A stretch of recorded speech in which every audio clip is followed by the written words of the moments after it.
First, I think it's helpful to understand how our brains react to stress. So part of our brain was developed in prehistoric times.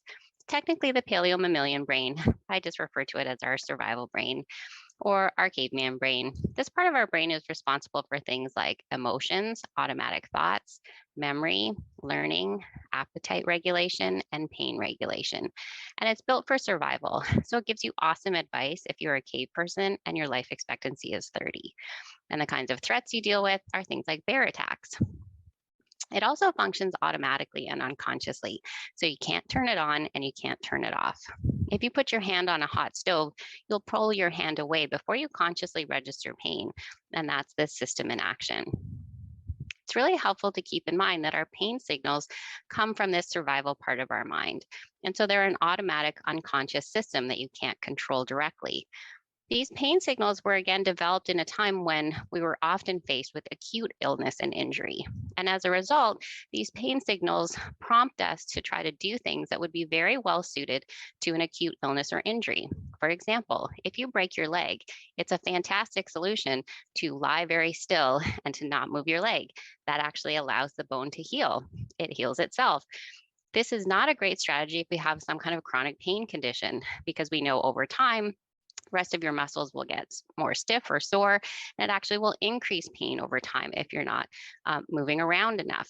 However, our survival mind doesn't know this, and it still gives us advice for acute illness and injury.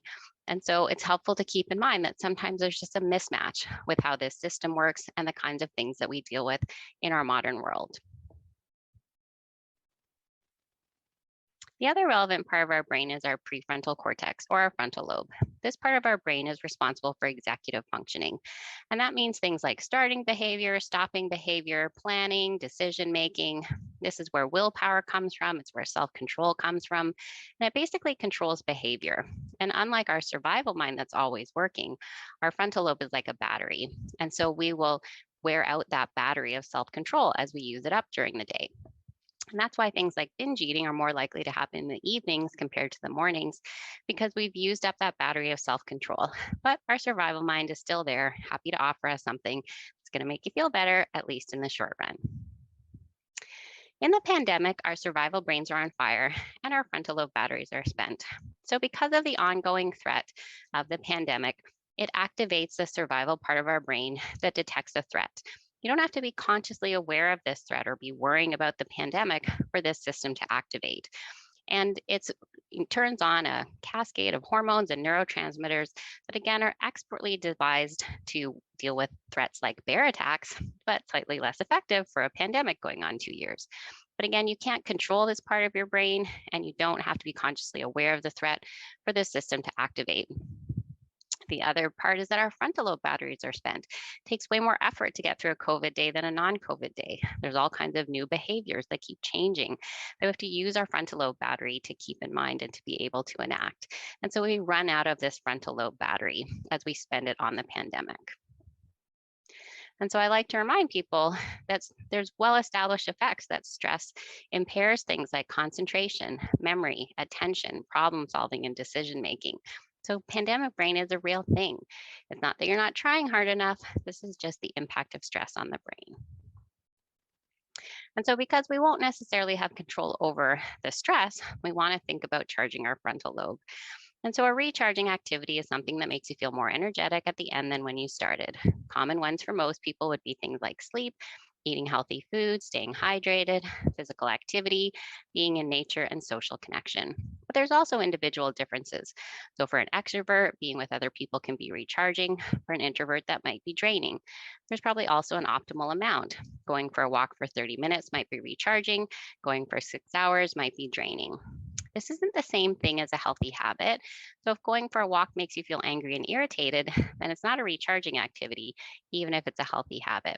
We're actually looking for things that make you smile, things that make you feel a bit lighter, make you feel a bit more energetic. And we often have to be more deliberate about these things in the pandemic, both because we're using up that frontal lobe battery and because our natural sources of recharging may be different or shifted because of aspects of the pandemic.